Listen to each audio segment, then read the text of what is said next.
ইতিহাস সাক্ষী দেয় এই পৃথিবীতে স্বৈরাচারী অহংকারী যারাই ছিল তাদের পরিণতি ভালো হয়নি। আল্লাহ কাউকে ছাড় দেয় নাই, কাউকে আল্লাহ ছাড় দেয় নাই, প্রত্যেককে আল্লাহ ধ্বংস করে দিয়েছেন। তাদেরকে আল্লাহ রাব্বুল আলামিন এমন ভাবে শোচনীয় ভাবে এমন পরাজয় তাদেরকে দেন, এমন লাঞ্ছনা বাঞ্ছনা তাদেরকে আল্লাহ রাব্বুল আলামিন দেন যেটা অকল্পনীয়, যেটা কল্পনার অতীত, যেটা সে কখনো ভাবতেও পারে না। আমাদের প্রাইম মিনিস্টার ভাবতে পারছিল যে উনি যে দেশ থেকে ব্যাক করতে হবে? জীবনে স্বপ্ন দেখতে, যদি ঘুমের ঘরেও স্বপ্ন উনি দেখতেন যে কি আমার শোচনীয় পরাজয় হবে, উনি কমপক্ষে এই কাজ করতেন না। কমপক্ষে আমাদেরকে রাজাকার বলে গালি দিতেন, কিন্তু উনি কি ক্ষমতা থাকার জন্য কম চেষ্টা করছে? কম চেষ্টা করে নাই। সর্বপ্রথম উনি কি কাজ করতে জানেন? ক্ষমতায় থাকার জন্য যাতে করে ওনার বিরুদ্ধে যেই করছে, সত্যকে যেই প্রকাশ করছে, দুইটা কাজ করছে। যে সত্য প্রকাশ করে তার দুইটা কাজ, এক নাম্বার হয়তো তাকে গুম করেছে, নয়তো হত্যা করেছে। গুম করার মানে কি জানেন? বর্তমান সোশ্যাল মিডিয়াতে ভাইরাল হয়েছে, যেটা এতদিন মানুষ জানতো না আয়নাগড় নামে বাংলাদেশে কিছু আছে কিনা। কিন্তু যখন পতন হয়ে গেল তখন আয়নাগড় নামক একটা গড় বের হয়েছে, যেটা মাটির তলে দেশে। আয়নাগড় বলতে আপনি কি বুঝেন?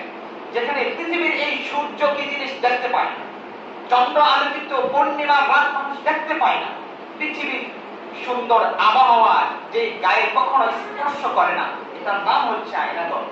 যে আয়নাগড়ে তিন বেলার জায়গা এক বেলা ঠিক মতো খাবার দেয়। আপনারা দেখছেন 2 দিন আগে একজন বের হয়েছে, প্রখ্যাত একজন ব্যক্তি ছিলেন গোলাম আজম রাহিমাহুল্লাহ।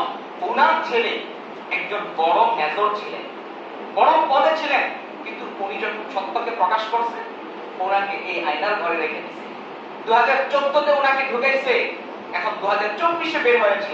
এমনকি ওনার পরিবার জানতো উনি কি বিলীন অস্তিত্বহীন হয়ে গেছে, উনি পৃথিবীতে নাই। এমনকি ওনার নামে গায়াবানার জানাজাও কয়েকবার হয়েছে বাংলাদেশে। 5 বছর আগে ওনার মা ইন্তেকাল করেছে, কিন্তু উনি জানতে পারেন নাই। ওনার কাছে একটা গামছা ছিল, এই গামছাকে এই হাতে নিয়ে উনি দেখাইলেন, চিৎকার করে তিনি বলেছেন, এই গামছা দিয়ে আমি আর চোখের পানি কতটুকু মুছেছি তোমরা জানো?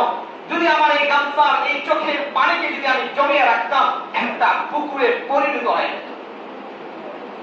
তো এই মাসলুমের দোয়াকে আল্লাহ কবুল করে নাই? অবশ্যই করছে। মাসলুমের দোয়া আল্লাহ কখনো বিফল দেয়।